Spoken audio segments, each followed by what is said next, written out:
I'm sure he's already prepared for this. He just doesn't know what I'm going to actually bring out.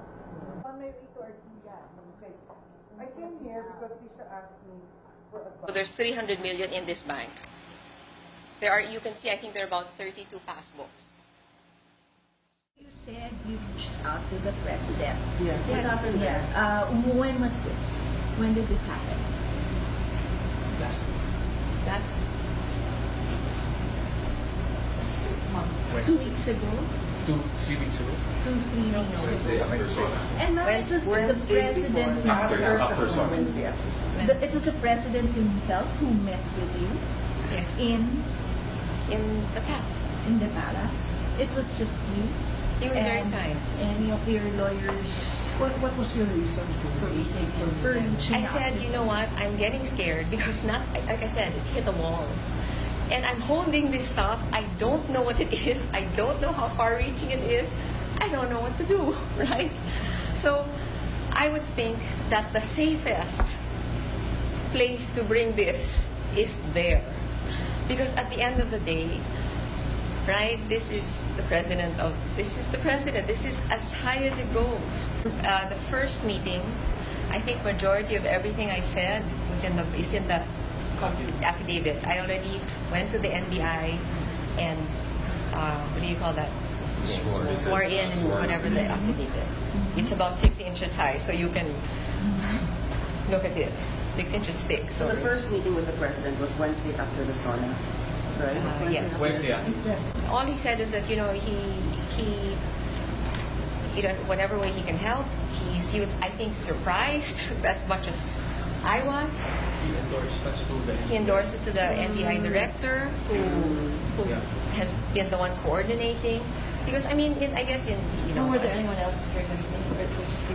Well, he endorses to the NBI director. I mean, during the meetings we told the NBI. Yes. There's a second meeting, right? Because I heard a while ago that Aniba was also called to the palace. Yes. When did this happen? When did this happen? Sorry, I'm not good with dates, so I look at them because I don't know the dates. Tuesday. You met again with the president on Tuesday with your husband. Not with my husband. Separate. He met him Separate. Yeah, separate. So not with me. Well, can you detail? Later on. We were in the we faced each other. Para saan yung final yung affidavit sa NBI? What good will it do if we can't file a case? No, for whatever legal purpose we serve, because at least we have the backing or the services of the NBI in helping us to uncover or to trace this the source of these funds. And at least at the minimum, like I said, at least it's on paper that I don't know any of this stuff. I found things that you see before you. I found passbooks. I found properties that I had never heard of, but apparently belonged to Andy because they had his name. I found money. I found cash, gift wrapped, things like that, things of the sort. And I, in all honesty, did not know what they were. Right? I did not know what they were. I got to a point where I realized that these things could actually be items of question. They could be things that could get my children in trouble, me into trouble. And, again, as I said, we're estranged. You really wonder. I look at these things and, you have deposits that are below, 400,000, 500,000, and they're done almost every day. So these are things that, I'm not a lawyer, I am not a banker, but they're enough to really kind of make you panic. I really, really feel that this should not be in my house, right? That really, I don't know what it is, but it doesn't belong in my house, okay? I don't want anybody to think I am complicit.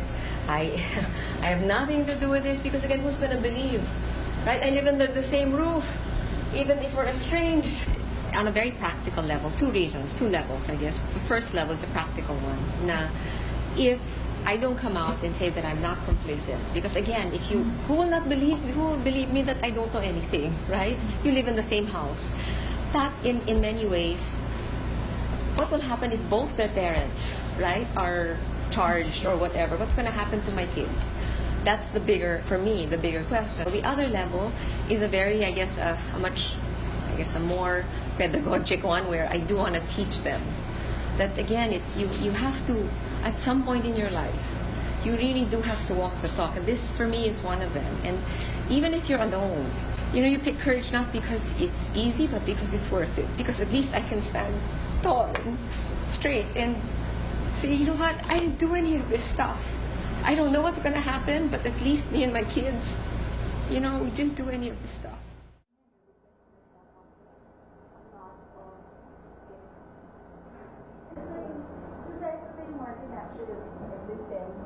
And then it's like a one bedroom, and you can see it. And there's the bedroom, there's the other thing is things like